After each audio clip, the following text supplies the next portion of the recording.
Friends, my kitchen my રેસિપીમાં આપનું સ્વાગત છે।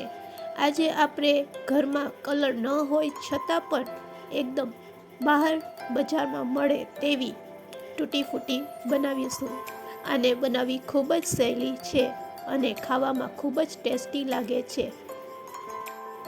તો ઘરે તૂટી ફૂટી બનાવવા માટેની સિક્રેટ ટિપ્સ આપી, જેનાથી તમારે ના તો ખાંડ એડ કરવી પડશે, ના તો તેની ચાસણી બનાવવી પડશે, છતાં પણ એકદમ બજાર જેવી કલરફુલ અને ટેસ્ટમાં ખૂબ જ સરસ એવી તૂટી ફૂટી બનીને રેડી થશે।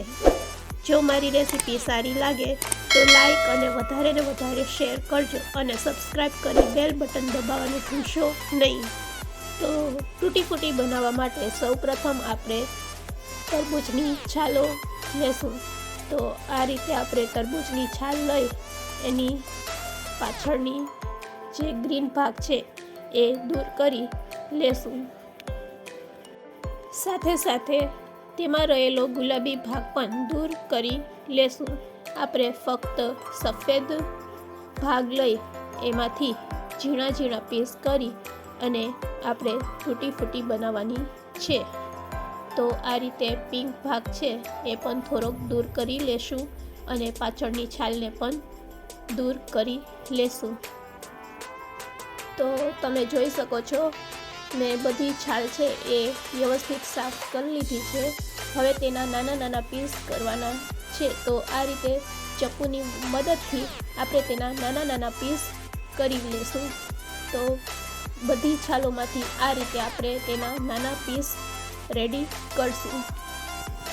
તો તમે જોઈ શકો છો, આપણે બધા તરબૂચની છાલના આ રીતે નાના નાના પીસ કરી લીધા છે। હવે તેને આપણે બોઇલ કરવાનું છે। તો ગેસની ફ્લેમ ચાલુ કરી એક પેનમાં આપણે 2 ગ્લાસ જેટલું પાણી લેશું।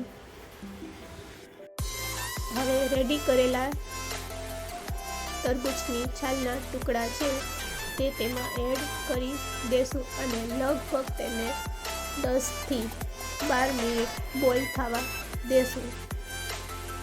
તો એકાદ વખત આ રીતે હલાવી ચમચાથી અને તેને હાઈ ફ્લેમ ઉપર 10 થી 12 મિનિટ માટે બોઇલ કરશું। હવે 10 મિનિટ પછી તમે તેને આ રીતે ચેક કરી શકો છો।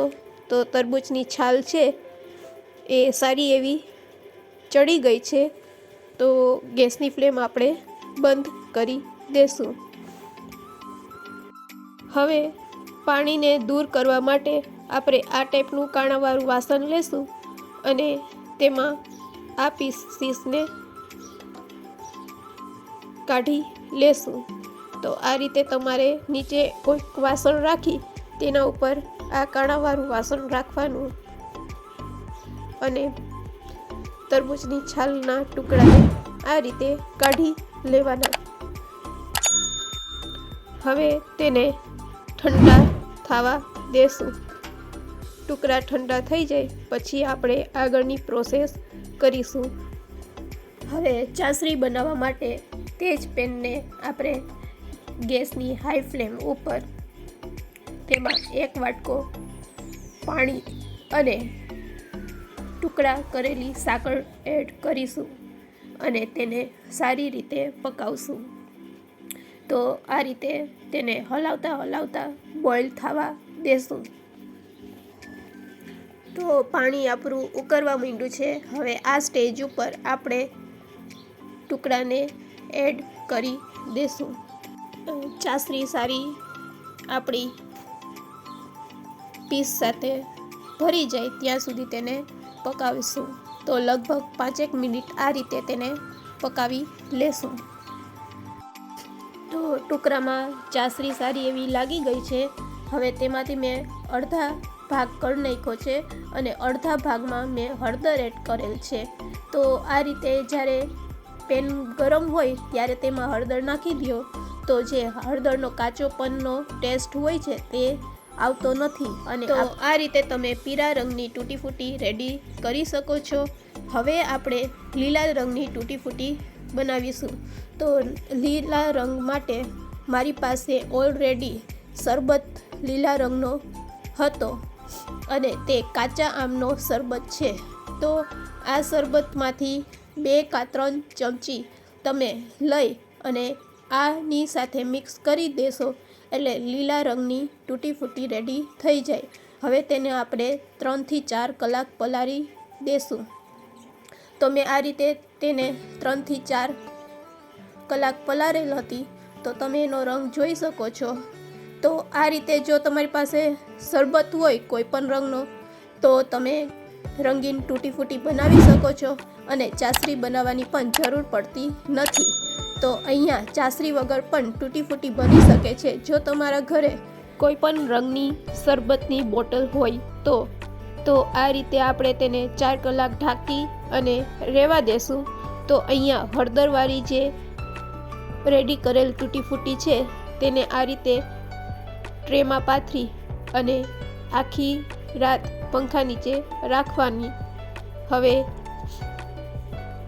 તો એ જ રીતે મેં લીલા રંગની પણ તૂટી ફૂટીને 4 કલાક પછી એક પેપર ઉપર અથવા તો ટ્રેમાં લઈ એને આખી રાત માટે પંખા નીચે સૂકવવા દીધેલ છે. તો રેડી છે આપણી યેલો અને ગ્રીન કલરની તૂટી ફૂટી. અને આ જે તૂટી ફૂટી છે તે આપણે શરબતમાંથી બનાવેલ છે. તો જો ઘરમાં શરબતની બોટલ હોય તો આપણે ચાસણી બનાવવાની જરૂર પડતી નથી. તો મને તો આ ટ્રીક વધારે પસંદ છે. તમને જો ચાસણીવાળી ન ભાવે તો આ રીત એકવાર જરૂરથી ટ્રાય કરજો. ખૂબ જ સરસ અને ટેસ્ટી લાગે છે અને ફ્લેવરફુલ લાગે છે.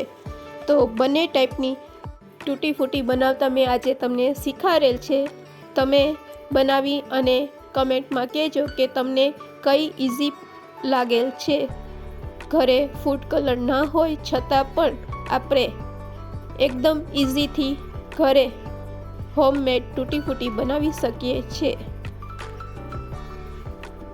જો રેસીપી સારી લાગે તો વધારે ને વધારે શેર કરજો.